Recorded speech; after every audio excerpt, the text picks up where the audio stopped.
बिस्मिल्लाहिर्रहमानिर्रहीम। अस्सलाम वालेकुम। अल्लाह के नाम से शुरू जो बड़ा मेहरबान निहायत रहम करने वाला है। ख़वातीन की रोज की परेशानी कि आज दोपहर के खाने में क्या बनाया जाए, जब कोई भी सब्जी घर में मौजूद नहीं हो या फिर गोश्त चिकन मटन भी ना हो, लेकिन आलू एक ऐसी चीज है जो हर घर में हर वक्त मौजूद होते हैं। तो आज इन्हीं आलूओं का इस्तेमाल करते हुए इतनी मजेदार सी आलू की कतलियाँ बना के तैयार करेंगे जो कम टाइम में बन भी जाएंगी और मजेदार सी भी बन के रेडी होंगी। तो कैसे बनेगी, इसके लिए आप लोगों ने वीडियो को एंड तक देखना होगा ताकि कोई भी स्टेप आप लोगों से मिस ना हो सके और आपकी भी आलू की कतलियाँ इतनी मजेदार बन के तैयार हो। चैनल पर नए हैं तो चैनल को सब्सक्राइब कर दें, वीडियो को लाइक कर दें और साथ ही बेल आइकन को प्रेस कर दें ताकि इस तरह की मजे मजे की रेसिपीज आप लोगों से मिस ना हो सके। तो चलाएं फिर आलू की कतलियों को बनाना शुरू करते हैं। तो चलिए जी, बिस्मिल्लाहिर्रहमानिर्रहीम। मजेदार सी आलू की कतलियों का सालन बनाने के लिए मैंने यहाँ पे आधा किलो आलू ले लिए जो कि है 4 अदद। इस तरीके से मैंने यहाँ पे सारी छिलका रिमूव कर लिया है और इनको अच्छी तरीके से वॉश करने के बाद इस तरीके से स्लाइस में कटिंग कर लेंगे, गोल गोल स्लाइस निकालेंगे। और आप लोगों ने कटिंग पर खासा ध्यान देना, ना तो ज्यादा बारीक काटना ना ही ज्यादा मोटा हो, पर इस तरीके से थिकनेस होनी चाहिए। और इसको रख देंगे साइड में, इसका काम हुआ खत्म। अब चलते हैं मसाला बनाने के लिए। अब मसाला बनाने के लिए एक डेगची ले लेंगे, उसमें शामिल कर देंगे हाफ कप भर के ऑयल। ऑयल को पहले गर्म होने देंगे मीडियम फ्लेम पे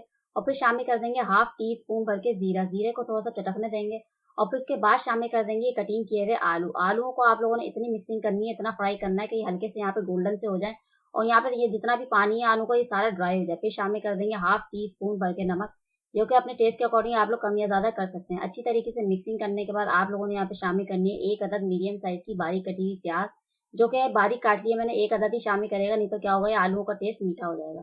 अच्छी तरीके से मिक्सिंग करने के बाद 2 अदद मीडियम साइज के आप लोगों ने रफली से कटे हुए टमाटर शामिल कर देने हैं, जो कि है 1 कप भर के।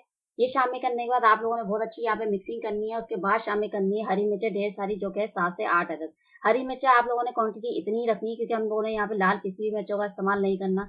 जितना भी तीखापन लेकर आना है खाली हरी मिर्चों से ही लेकर आना है। तो आप लोगों ने कवर करना है 1 से 2 मिनट के लिए, ताकि प्याज टमाटर थोड़े से सॉफ्ट हो जाए और आलू भी यहाँ पे गल के रेडी हो जाए।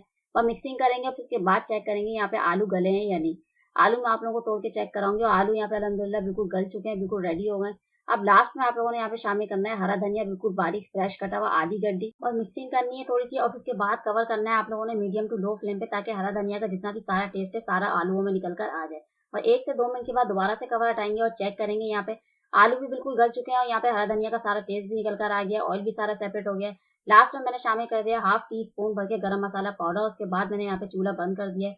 चूल्हा आप लोगों ने फौरन बंद करना, नहीं तो क्या होगा, आलू काले हो जाएंगे। गरम मसाला जो डाला है आप लोगों ने, गरम मसाले को आलू के अंदर पकाना नहीं है। तो आप भी आज कुछ दोपहर के खाने में आसान सा सोच रही हैं जो कम टाइम में कम मेहनत में जल्दी से बन के रेडी हो जाए, तो इससे आसान कोई रेसिपी हो ही नहीं सकती, क्योंकि 5 मिनट से भी कम टाइम लगता है इस आलू को बनाने में और झटपट से ये बन के रेडी हो जाता है। इनको आप चपाती के साथ सर्व करें या फिर पराठे के साथ सर्व करें, ये हर तरह से टेस्टी ही लगने वाले हैं।